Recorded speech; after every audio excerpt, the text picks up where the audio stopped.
Saturday marks 18 years since 46-year-old Joan Knapton's body was discovered in the Green River in Henry County, Illinois. East Moline woman had been missing since the 4th of July weekend in 2003. Our TV6 Investigates team dug into court records, sat down with her family, and talked to police about the case. While no arrests have been made, police are still searching for answers. TV6 Investigates' Darby Sparks has more. We initially found her torso in the Green River, and the subsequent search we recovered her legs, but there are several parts that we have not recovered to this date.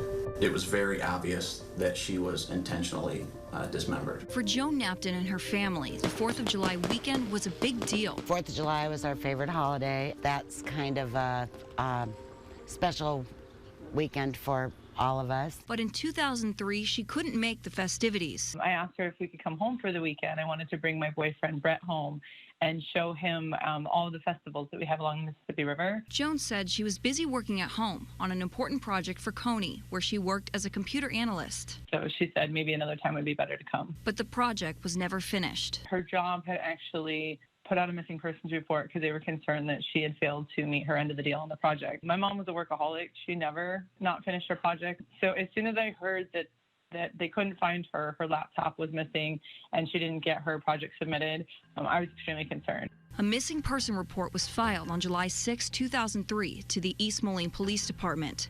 The Illinois State Police also took on the case. There wasn't any obvious signs of forced entry, or there wasn't any obvious signs of a burglary or robbery. All the evidence at the scene indicates that it was a planned, targeted event, not a random act of violence. Joe was found here on July 10th by a motorist crossing the bridge. Autopsy determined that the remains were in fact a woman, but they couldn't determine the cause of death. It wasn't until a month later that the DNA matched Joan's.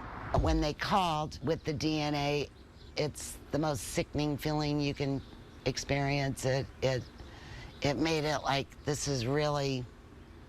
isn't just she's missing, it's she's murdered. You just don't believe that it's true. You don't think that something that horrifying could actually really happen. Captain Chris Endress has been on the case since the beginning and says Joan was low risk for being the victim of a violent crime. She lived in a nice neighborhood. She had an upper middle class job with close friends. She was not into illegal drugs or prostitution or any of those things that would put you in a high-risk category. According to Endress, Joan was going through a difficult divorce, which meant her estranged husband, Larry Knapton, became a person of interest. In any homicide, the person's spouse is going to be a person of interest. Larry Knapton remains our primary person of interest in this case. Court documents show Joan filed for divorce in April 2003. They show that Joan cited extreme and repeated mental cruelty as her grounds for divorce. I think it was coming for a long, long time.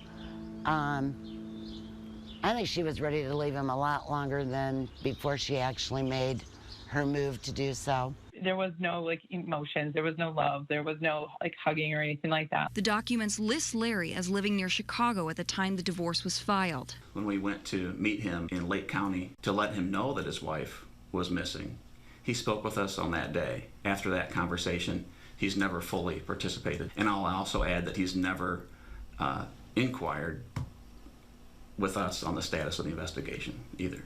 Nicole says she filed an order of protection against her father in August of 2003. That order was granted and, according to records, extended multiple times through November 2005. In 2006, a life insurance company filed a federal lawsuit against Nicole and Larry, who was still listed as Joan's beneficiary. The suit says the insurance company asked to be excluded from the decision over who should receive the life insurance benefit, saying it was unable to pay out to Larry in the case because they claimed he was a suspect. Larry and Nicole came to a settlement agreement, Larry being awarded the most money. 18 years later, Endress says police still want to speak with Larry Knapton. I'm not here to say that Larry's responsible for this. I'm saying that he's a person of interest. His participation in the investigation would be a huge benefit to us, but he hasn't fully participated yet. I tried calling Larry to get his side of the story. Now, we're not legally allowed to air Larry's voice, but he did answer the phone. Hi, is this Larry Knapton? And once I introduced myself and what I was calling about, he hung up right away. I tried reaching out again. Let's try him again. But I got no response. I also tried reaching out to Larry's current lawyer. I received no response from them either. Joan's family say they're frustrated her case hasn't been resolved, but still hold out hope for justice. While I do hope that they do find the answers that they're looking for, I've had to accept the fact that this is my life and this has happened to me. She was a wonderful person. She was cheated. She was cheated in watching Nicole grow up, get married. Nicole was cheated.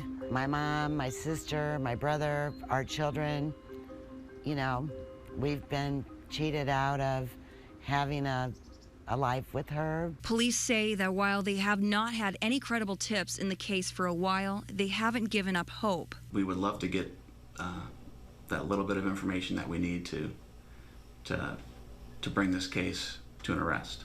Hoping to spark new leads, Endress gave TV6 Investigates some information that they haven't shared with the public before. Larry used the name Brad Carlson or Brad Carlton online as an alias name when he met his now current wife. Court records show Larry and his second wife have recently divorced. The couple married over the July 4th holiday in 2009, according to records.